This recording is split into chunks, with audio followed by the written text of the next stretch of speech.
Hello dear students, कैसे हैं आप सब। आई होप आप बहुत अच्छे से अपनी प्रिपरेशन कर रहे होंगे। कुछ और क्वेश्चन हैं जो हम लोगों ने किया था, उसी में फर्दर क्वेश्चंस हैं। 18 तक हमने लास्ट वीडियो में किया था, उसी में आगे कुछ और क्वेश्चन देखते हैं, सीरियल वाइज देखते हैं। ठीक है, ये 19 नंबर है जो कि हमें 17 नंबर से देखते हैं। ठीक है, देखिए कहता है calculate the mass of anhydrous HCl in 10 ml of concentrated HCl, density given है, solution having 37% of HCl by weight। मतलब कहता है calculate the mass of anhydrous HCl। Anhydrous HCl का मास जो है वो हमें बताना है 10 ml में। कहता है कि 10 ml में इसका मास कितना होगा। ठीक है, of a concentrated HCl, density given है, solution having 37% of HCl by weight. ठीक है, मतलब कहने का है कि 37 ग्राम HCl प्रेजेंट है 100 ग्राम सॉल्यूशन में। ठीक है, तो अगर हम देखें इसको तो क्या हो जाएगा कि 37 ग्राम HCl प्रेजेंट है कितने में, 100 ग्राम सॉल्यूशन में। ठीक है, 100 ग्राम सॉल्यूशन में दिस मच अमाउंट ऑफ जो है वो HCl प्रेजेंट है। ठीक है, अब अगर हम वॉल्यूम के फॉर्म में निकालें तो क्या हो जाएगा। अब आपको मालूम है कि डेंसिटी इक्वल्स टू क्या होता है, मास अपॉन वॉल्यूम। अगर वॉल्यूम बाहर निकालो तो क्या हो जाएगा, mass upon density. Okay, mass upon density हो जाएगा। तो अब मास देखो सॉल्यूशन का कितना है, 100 है, तो दिस हो गया 100 अपॉन। ठीक है, डेंसिटी अगर देखो तो डेंसिटी देखो सॉल्यूशन में 1.2 ग्राम गिवन है, तो ये हो जाएगा 1.2 ग्राम। ठीक है, जैसा कि आपको समझ में आ रहा है कि अगर हम इसको 12 से कट कर देंगे इसको तो क्या हो जाएगा, 12 8 जा 96 हो जाएगा। तो ये नियर अबाउट 83.33 ग्राम आ जाएगा। ठीक है, दिस हो जाएगा। तो ये क्या है हमारा, थोड़ा अच्छे से समझो आप। ये है हमारा क्या, 100 ग्राम सॉल्यूशन में अगर हम कहता है 37 ग्राम HCl है, 100 ग्राम सॉल्यूशन में 37 ग्राम HCl है, तो वॉल्यूम के फॉर्म में देखेंगे अगर हम, तो वॉल्यूम में देखो तो ये ग्राम ना करके मतलब ml कर दो, दिस मच हो जाएगा। ठीक, अब देखो जरा, अब अगर आप देखो कि 83.33 ml अगर वॉल्यूम है तो HCl कितने ग्राम है, 37 ग्राम। तो 10 ml अगर वॉल्यूम है सॉल्यूशन का तो कितना होगा, तो आप ऐसे निकाल सकते हो। मीन्स कहने का है कि 83.33 ml जब सॉल्यूशन है, ठीक है, इतने ml सॉल्यूशन है तो HCl कितना था, 37 ग्राम। ठीक है, अब अगर 10 ml की बात कर रहा है वो 10 ml होगा तो क्या हो जाएगा, 37 अपॉन 83.33 इंटू क्या हो जाएगा, इंटू हो जाएगा 10। ओके, दिस हो गया। ये 37 है, ठीक है, पॉइंट नहीं होगा। ठीक है, 37 है। अब अगर सॉल्व करो आप तो क्या हो जाएगा, ये पॉइंट अगर रिमूव कर दो यहाँ पे, ये हो गया, तो ये हो जाएगा कितना, 37,000 अपॉन 8,333। ठीक है, तो अगर 8 का ही टेबल सिंपल सा पढ़ो आप, 8 4 जा 32 जाता है। ठीक है, बाकी क्या 8 4 जा 32,000 के रेंज में आ गया। फिर इसके बाद में कुछ पॉइंट ही जाएगा, मतलब 4 पॉइंट समथिंग ही होगा। ठीक है, तो अगर आप देखो तो 4 पॉइंट एग्जैक्टली डिवाइड करोगे तो 44 ग्राम आ जाएगा। ठीक है, 4.44 ग्राम देखोगे हमारा तो फर्स्ट ऑप्शन ही हो जाएगा। ओके, ये फर्स्ट ऑप्शन हमारा करेक्ट है। क्लियर हो गया अच्छे से आपको। चलिए सेकंड क्वेश्चन देखते हैं। सेकंड क्वेश्चन है, बहुत अच्छा क्वेश्चन है। सेकंड क्वेश्चन कहता है energy level of ABC of a certain corresponding to increasing values of energy.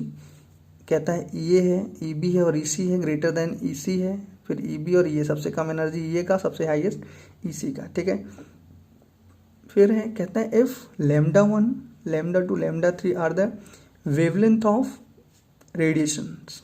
ठीक है, इनकी वेवलेंथ है corresponding to the transition C to B B to A respectively. ऐसे ही C to B हो रहा है, मतलब इस तरह से C to B हो गया। ठीक है, B to A हो गया, ये हो रहा है, और C से अगर A हो रहा है तो उसके लिए भी दिया है इसने। ठीक है, रिस्पेक्टिवली। तो विच of the following statement is correct. कहता है कि ये जो अलग अलग स्टेटमेंट ये गिवन है, ये अलग अलग स्टेटमेंट गिवन है, इसमें कौन सा सही है। ठीक है, तो देखो जरा सी से डायरेक्टली ए पे जा रहा है तो वेवलेंथ कितनी है, लेमडा 3 है, और सी टू बी है तो लेमडा 1 हो गया, और बी टू ए है तो लेमडा 2 हो गया। ठीक है, तो अगर हम देखें तो क्या होगा, अगर हम देखें तो ये जो सी से बी है, मतलब सी से ए पे हो रहा है लेमडा 3, तो लेमडा 3 एग्जैक्टली लेमडा 1 और लेमडा 2 के सम के इक्वल हो जाएगा। ठीक है, तो अगर हम एनर्जी के फॉर्म में देखें तो क्या कर सकते हैं, ई सी माइनस ई ए। ठीक है, E C minus E A equals to क्या हो जाएगा, E C minus E A equals to E C minus E B, ये E C minus E B. ठीक है, प्लस क्या हो जाएगा, ई बी माइनस ई ए,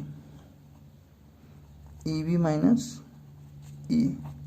ओके, चलिए, तो दिस हो गया। अब आपको अब मान लो इसमें है, तो अगर हम ये जो ई सी माइनस ये है रिजल्टिंग डेल्टा ई के फॉर्म में अगर जाता है तो ये क्या है, एस सी अपॉन, अगर देखें हम यहाँ पे तो ई सी माइनस ये लेमडा 3 है ना, तो एस सी अपॉन लेमडा 3 हो गया by E equals to S C upon lambda लिख सकते हो आप। ठीक है, तो S C upon equals to H nu होता है, और एस सी अपॉन लेमडा 3 हो गया। और ये देखो यहाँ पे क्या लिख सकते हो, ये हमने क्या लिखा, ई सी माइनस ई बी, तो ई सी माइनस ई बी देखोगे आप तो क्या हो जाएगा, लेमडा 1, तो ये क्या हो गया, S C upon lambda 1 plus इसकी जगह एच सी अपॉन लेमडा 2, क्योंकि यहाँ क्या लिखा है, ई बी माइनस सी है, तो ई बी माइनस सी है क्या है, ये लेमडा 2 के फॉर्म में, मतलब एनर्जी लिख दिया हमने। ठीक है, चलिए, अब अगर हम आगे देखें तो ये एस सी तो कॉमन होकर कैंसिल हो जाएगा। ठीक है, तो ये क्या हो जाएगा, 1 upon lambda 3 equals to 1 by lambda 1 plus 1 by lambda 2। Okay, ये हो गया। अब अगर मान लो एलसीएम ले लेते हो आप और पूरा सॉल्यूशन करते हो तो क्या हो जाएगा, इधर देखो जरा क्या हो जाएगा, 1 अपॉन लेमडा 3 इक्वल्स टू, सब कुछ हमने क्या किया, लेमडा 1 और लेमडा 2 जो है वो एलसीएम ले लिया। ठीक है, तो लेमडा 1 लेमडा 2 एलसीएम लोगे तो इससे आप डिवाइड करो लेमडा 1 से उसको, तो क्या हो जाएगा, ये लेमडा 2 हो जाएगा यहाँ पे। ठीक है, और ये क्या हो जाएगा, लेमडा 1 हो जाएगा। तो 1 upon lambda 3 equals to lambda 1 plus lambda 2 upon lambda 1 lambda 2। ठीक है, अब इसी को थोड़ा सा ऊपर ले जाएं, अगर हम लेमडा 3 को बाहर निकालो, अगर आप अभी तो अपॉन में है ना, तो इसको अगर हम बाहर निकालें तो लेमडा 3 इक्वल्स टू क्या हो जाएगा, ये जस्ट रिवर्स हो जाएगा ना, lambda 3 equals to lambda 1 lambda 2, क्या हो जाएगा, lambda 1 lambda 2 upon lambda 1 plus lambda 2। तो कहने का मतलब है ये हमारा आंसर हो जाएगा। ठीक है, यस, अब आप अच्छे से मैच कर लो, ये देख लो, lambda 1 lambda 2 upon lambda 1 plus lambda 2, तो कौन सा ऑप्शन हो जाएगा, दिस, ये तो नहीं होगा, ये भी नहीं होगा, ये हो गया lambda 1 lambda 2 upon lambda 1 plus lambda 2 this. इसका मतलब हमारा आंसर जो है वो क्या हो जाएगा, बी। ओके, बिल्कुल क्लियर हो गया अच्छे से। चलिए नेक्स्ट क्वेश्चन देखते हैं, ये भी बहुत अच्छा क्वेश्चन है, इलेक्ट्रोकेमिस्ट्री से क्वेश्चन सब आपको ऐसे ही मिलेंगे, कोई बहुत ही एक तरह से कॉन्सेप्चुअल क्वेश्चन होंगे, उसको अच्छे से समझते जाओ आप, और कैसे क्वेश्चन सॉल्व करोगे वो चीज़ भी अच्छे से क्लियर करते चलो। ठीक है, चलिए, अब अगर हम इसको देखें तो देखो क्या कहता है layer of 0.25 mm thick chromium metal is to be electroplated on the rims of auto vehicle with a total area of 32 metre cube. Means कहता है कि कोई व्हीकल है, ठीक है, कोई ऑटो व्हीकल है जिसके रिम पे जो है हमको ये इलेक्ट्रोप्लेटिंग करनी है। ठीक है, वो सब पे ये इसका एक तरह से व्हीकल का जो है वो पहिया हो गया, व्हील हो गया, ऐसे समझ सकते हो, और ये जो इसका रिम है इस पे जो है वो इलेक्ट्रोप्लेटिंग करनी है हमको। ठीक है, ऐसा कुछ बोल रहा है वो क्रोमियम की। तो कहता है layer of 0.25 mm thick chromium metal is to be electroplated on the rims of auto vehicle with a total area of 32 metre cube. ठीक है, ये टोटल एरिया दे रहा है 32 मीटर स्क्वायर। ठीक है, ये एरिया दे रहा है 32 है। ठीक है, ओके, कहता है from a solution of CrO4 2-, मतलब CrO4 2- का सॉल्यूशन है, सपोज CrO4 2- का सॉल्यूशन है, और इस सॉल्यूशन से जो है वो क्रोमियम जो है वो निकलेगा, और इसकी कोटिंग जो है वो पर्टिकुलर रिम पर होगी। ठीक है, चलिए, तो अब देखो कहता है what amount of electric current is required for electroplating. इस इलेक्ट्रोप्लेटिंग के लिए कितना इलेक्ट्रिक करंट रिक्वायर होगा। इलेक्ट्रिक करंट मतलब आई पूछ रहा है कि आई कितना होगा, एम्पियर में दे रहा है तो वो भी आपको समझ में आ रहा है। ठीक है, आई की बात वो कर रहा है। ओके, कह रहा आई कितना होगा। चलिए फिर क्या कहते हैं, required for electroplating rim in 60 second. 60 second देखो आप, तो क्या कह रहा है, टाइम भी दे रहा है आपको, 60 सेकेंड का टाइम दे रहा है। Okay, the density of chromium metal is, यहाँ पे आपको डेंसिटी भी दिया है इसने, क्या डेंसिटी भी दे रहा है 7.2 ग्राम सीसी, क्यूबिक सेंटीमीटर के फॉर्म में आप कह सकते हो। ओके, मास दे रहा है। तो अब देखो जरा, आई निकालना है हमको, आई निकालना है, ठीक है। तो अगर देखो आप, तो हमारे पास ये फॉर्मूला है W=ZIT, ठीक है, ZIT, क्योंकि आई ये एक तरह से कह सकते हो करंट है, टाइम है, तो इनका रिलेशन के फॉर्म में W है, ठीक है। और यही Z को देखोगे आप तो क्या हो जाएगा, E/इक्विवेलेंट मास हो जाएगा 96,500 इंटू हो जाएगा क्या, I/T, ठीक है। तो अब देखो जरा, आपको क्या क्या मालूम है, आप इक्विवेलेंट मास भी आप निकाल लोगे, ठीक है। आई निकालना है, ये हमको फाइंड आउट करना है, टाइम हमें मालूम है, W निकाल लेते हैं, ठीक है। तो सारा क्वेश्चन हमारा सॉल्व हो जाएगा, ठीक है। तो देखो जरा, हम W की तरफ चलते हैं। अब देखो क्या कह रहा है, layer of 0.25 mm thick chromium metal है, मतलब इसकी लेयरिंग करनी है। तो ये क्या दे रहा है, 0.25 क्या है, ये 0.25 क्या है, ये 0.25 जो है वो क्या है, थिकनेस है, क्या है, ये थिकनेस है। ओके, इतनी उसकी थिकनेस है, ठीक है। और ये क्या दे रहा है, वॉल्यूम, एक तरह से ऐसे बोलो एरिया दे रहा है, ठीक है। तो अगर वॉल्यूम निकालो आप, अगर आप वॉल्यूम निकालो तो वॉल्यूम क्या हो जाएगा, एरिया इंटू थिकनेस हो जाएगी भाई। जनरल अगर वे में देखो आप, LBH, length breadth into height, ठीक है। तो एरिया तो दे ही रहा है, जो कि लेंथ ब्रेथ हो गया का प्रोडक्ट हो गया, और वो हाइट दे रहा है। तो आप क्या करोगे, अब ये मीटर में है और वो mm में है, तो इनको क्या करोगे, एक पर्टिकुलर सेम यूनिट में कन्वर्ट कर लो। तो हम क्या करते हैं, सेंटीमीटर, क्योंकि ये डेंसिटी भी इसी में दे रहा है, तो सेंटीमीटर में कन्वर्ट कर लेते हैं, ठीक है। तो देखो जरा क्या हो जाएगा, और वॉल्यूम अगर निकालो तो क्या हो जाएगा, ये 32 मीटर स्क्वायर दे रहा है, तो हम इसको 32 इंटू 10⁴ कर देंगे, ठीक है। क्योंकि एक 1 मीटर में 100 सेंटीमीटर है, ठीक है। तो 10⁴ और स्क्वायर है, तो 10⁴ इंटू 10⁴ दिस हो जाएगा, ठीक है। अब ये देखो mm में दे रहा है, तो mm में दे रहा है, तो इसको भी आप क्या करो, सेंटीमीटर में कन्वर्ट करो। तो इसको करोगे तो 0.25, ठीक है, 0.025 हो जाएगा, ठीक। क्यों, क्योंकि जब आप mm को सेंटीमीटर में कन्वर्ट करोगे तो 10 से डिवाइड कर दोगे ना, ठीक है, ये हो गया। तो अब देखो रिजल्टिंग, अब आप इसको अगर सॉल्व करोगे, ठीक है, रिजल्टिंग अगर सॉल्व करो तो देखो कितना आएगा, सब समझ में आ रहा है। 25 2 जा कितना हो जाएगा, तो 50, और 25 3 जा 75, और 5 80, ठीक है। तो ये क्या हो गया, 80 हो गया, 800 मतलब हो गया, ठीक है। और ये 4 जीरो भी लगा दो आप, क्या है बात, 3 पे पॉइंट लगा दो, 1 2 3, ठीक है। तो ये हमारा क्या हो गया, मतलब ये 3 पे अगर पॉइंट लगा दो तो ये हमारा हो गया क्या, 8000। ओके, तो ये हमारा 8000 सेंटीमीटर क्यूब आ गया, क्या, वॉल्यूम, ठीक है। अब देखो डेंसिटी दे रहा है, डेंसिटी दे रहा है, तो आपको तो मालूम है, आपको मालूम है कि अगर आप मास की बात करो तो फिर वैसे ही देखो आप, डेंसिटी इक्वल्स टू क्या है, मास अपॉन वॉल्यूम, ठीक है। अगर मास बाहर निकालना है हमको तो m इक्वल्स टू क्या हो जाएगा, d इंटू वी, ठीक है, d इंटू वी। तो अब यहाँ पर ऐसे निकाल लो आप, तो मास इक्वल्स टू देखो कितना हो जाएगा, यहाँ निकालो अगर, तो मास इक्वल्स टू क्या हो जाएगा, 8000 इंटू 8000 इंटू कितना है, ये देखो 7.2 दे रहा है, 7.2 हो जाएगा। ओके, पूरा वीडियो देखा करें आप, जिससे कि क्या होगा, पूरा सॉल्यूशन आपको समझ में आएगा। आप स्टार्टिंग में जो है वो थोड़ा पॉज करके केवल आंसर देखोगे आप, तो वो उतना हेल्पफुल नहीं होगा आपको, क्योंकि 20 से भी क्वेश्चन कॉन्सेप्चुअल वे में आ सकता है। इसलिए पूरा वीडियो आप वॉच करने की कोशिश किया करो, ठीक है, जिससे सारे एक एक कॉन्सेप्ट आपको क्लियर होंगे, कैसे कैसे क्वेश्चन सॉल्व हो रहा है। ओके, और आप केवल आंसर देख के निकल जाओगे, स्किप करते हुए केवल आंसर देखोगे आप, तो उतना एक तरह से बेनिफिट नहीं है। और आपको एक अच्छी सी कंपटीशन की आप प्रिपरेशन कर रहे हो, तो ये अपना एक अच्छे से आप अपनी ड्यूटी को अच्छे से आप फॉलो अप करो, जिससे चीज़ें और कॉन्सेप्चुअल वे में क्लियर हों आपको।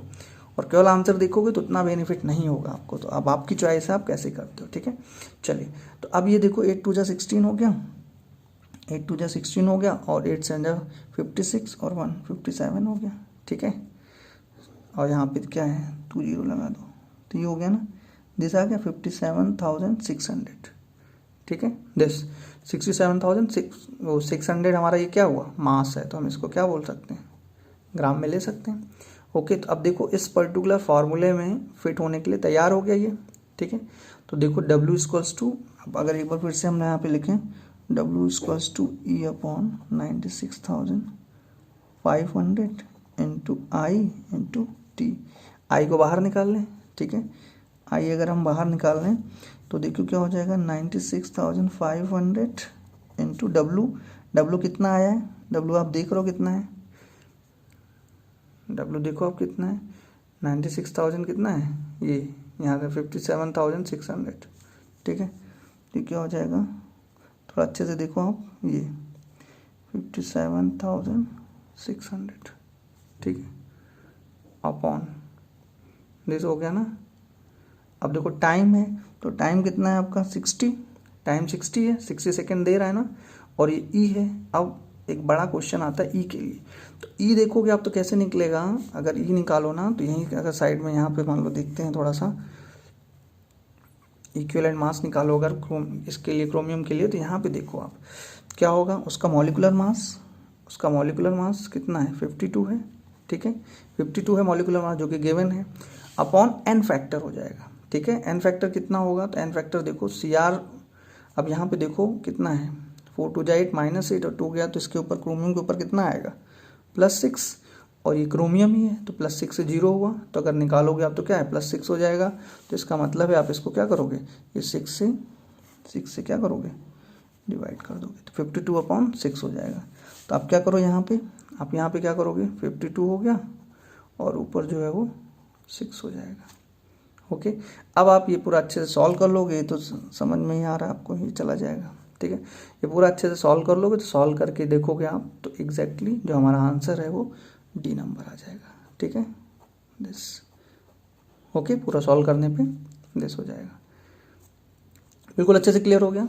चलिए नेक्स्ट क्वेश्चन देखते हैं। नेक्स्ट है, कहता है in the sequence of reaction L से M हो रहा है, K1 है रेट, और M से N हो रहा है, K2 हो गया, और N से O हो गया तो K3 हो गया, ठीक है। कहता है K3 K2 K1, K3 जिसमें सबसे हाईएस्ट है, ठीक है। Then the rate determining step of the reaction, तो रिएक्शन की रेट डिटरमाइनिंग स्टेप है, तो रेट डिटरमाइनिंग स्टेप की अगर बात करो आप रिएक्शन की, तो क्या होगा, जो रेट स्लो है, रेट स्लो अगर है तो वही हमारा आइडियस हो जाएगा, जो रेट स्लो है वही आइडियस हो जाएगा। तो सबसे स्लो है, तो अब देखो, तो अगर रेट है जो कि स्लो है तो आइडियस होगा, तो उसके वैल्यू ऑफ जो के है वो भी क्या होगा, लेस होएगा, सबसे कम होएगा ना। तो सबसे कम वैल्यू अगर देखो आप तो क्या है इसमें, ये K3 K2 और K1, तो इसमें देखो सबसे लेस क्या है, K1, और K1 कब बन रहा है, जब L से M में कन्वर्जन हो रहा है तब बन रहा है ना। तो इसका मतलब L से M वाला स्टेप जो है हमारा आइडियस हो जाएगा। ओके, अच्छे से क्लियर हो गया, दिस हो गया, बिल्कुल क्लियर हो गया। चलिए तो ये है, नेक्स्ट क्वेश्चन देखते हैं हम। नेक्स्ट क्वेश्चन है हमारा, ये जो क्वेश्चन है ये लास्ट वाला देखा आपने जो हम लोगों ने सॉल्व किया था, वो सीट नीचे रखी हुई है, ठीक है। चलिए अब अगर देखते हैं, एक क्वेश्चन है, ये एस ब्लॉक से है, बहुत इंपॉर्टेंट क्वेश्चन है। हाइड्राइड्स और सल्फेट्स, कार्बोनेट्स, बाइकार्बोनेट्स, इनकी स्टेबिलिटी का ऑर्डर जो है वो अब बहुत अच्छे से, सॉल्युबिलिटी है, इनका थर्मल स्टेबिलिटी है, ठीक है। इनको आप बहुत अच्छे से क्लियर रखो चीज़ों को, क्योंकि इसके ऊपर एक नए क्वेश्चन जरूर मिलता है और लोग कंफ्यूज होकर उसको गलत करके आते हैं, तो आप बिल्कुल बी अवेयर रहो। कहता है the alkali metal form salt like hydrides, salt जैसा बनाता है, by the direct synthesis at elevated temperature, particular temperature पे जो फिक्स हो, कोई प्रॉब्लम नहीं है। The thermal stability of these hydrides decreases in which of the following order, तो थर्मल स्टेबिलिटी कहता है कि इस ऑर्डर में जो है वो डिक्रीज होगा, ठीक है। तो आपको तो मालूम है, हम लोग, आप ऐसे दे, हलीना की रफ से फरियाद, हलीना की रफ से, वो तो हमारा फिर एक तरह से फ्रांसियम है, तो वो हमारे रेडियो एक्टिव हो जाएगा, तो आप यहीं तक लो, इसको भी नहीं कंसीडर करते हैं यहाँ से, ठीक है, बस। Okay, lithium, sodium, potassium, rubidium, caesium, अब सबके साथ उसने क्या लगाया, एक एक H लगा दिया, ठीक है, सबके साथ में एक एक H लगा हुआ है। ओके, ये हाइड्राइड हो गया। अब देखो कहता है थर्मली स्टेबल कौन होएगा। थर्मली स्टेबल का मतलब है कि जल्दी ब्रेक नहीं होगा बॉन्ड, ये समझ सकते हो आप। तो आप जैसे डाउन द ग्रुप जाओगे, डाउन द ग्रुप जाओगे तो आपको मालूम है कि साइज जो है वो इंक्रीज होएगा। सीजियम सबसे बड़े साइज का हो गया, और बड़े साइज का हो गया तो उसके साथ में एच का जो एसोसिएशन है वो उतना अच्छे से नहीं होगा। ठीक है, एच का एसोसिएशन है उतना अच्छे से नहीं, जैसे हम लोगों ने देखा ना छोटू छोटू, छोटू मोटू, छोटू बहुत बड़ा मोटू। ठीक है, तो अच्छा एसोसिएशन होता है। तो अब देखो ये भी 1s है, अगर देखो आप, ठीक है, तो 1s 2s 1s 2 2s 1, तो ये देखोगे 2s, तो एस के ही हैं और एक तरह से कम ऑर्बिट है, छोटा है, तो वहाँ से इनका एसोसिएशन जो है वो बेस्ट होगा। ठीक है, तो इसीलिए थर्मली ये जो है वो सबसे ज़्यादा स्टेबल हो जाएगा। तो आप क्या देखोगे कि जो थर्मल स्टेबिलिटी है वो डाउन द ग्रुप जाने पे, वो अगर देखोगे आप तो डाउन द ग्रुप जाने पे जो है वो एक तरह से डिक्रीज होगी। तो हाईएस्ट जो थर्मल स्टेबिलिटी दिस हो गया LiH NaH KH। ठीक, तो अगर देखें हम इसमें तो LiH NaH KH RBH और CHS, तो हमारा ऑप्शन क्या हो जाएगा, ऑप्शन नंबर बी हो जाएगा। ओके, सो आई होप आपको चीज़ें अच्छे से समझ में आई होंगी, कुछ कॉन्सेप्ट जो आपके होंगे वो रिवाइज भी हुआ होगा। और फिर से मैं एक बार आपसे बता रहा हूँ कि सल्फेट्स, कार्बोनेट्स, बाइकार्बोनेट्स, एल्कलाई और एल्कलाई अर्थ मेटल के हाइड्राइड्स, इनका जो सॉल्ट लाइक बनता है उसको आप अच्छे से चीज़ों को कहीं से भी सर्च करके कुछ भी करके आप अच्छे से चीज़ों को प्रिपेयर कर लो। बाकी ये क्वेश्चन आपको यहाँ पे दे दिखा, तो क्योंकि उससे रिलेटेड क्वेश्चन 100% एक ना एक मिलता है। ठीक है, और कंफ्यूज होकर लोग रॉन्ग कर देते हैं। So be aware and prepare this. Okay, now अगर आपको चीज़ें अच्छे से क्लियर हुई हैं और थोड़ा भी little bit there is a helpful, this one is helpful for your JEE and NEET preparation, so you may like the video, subscribe the channel, due to which आपको नया वीडियो जब भी अपलोड होगा वो आपको आसानी से तुरंत मिल जाएगा without any searching. Okay, till then, thank you, take care and bye.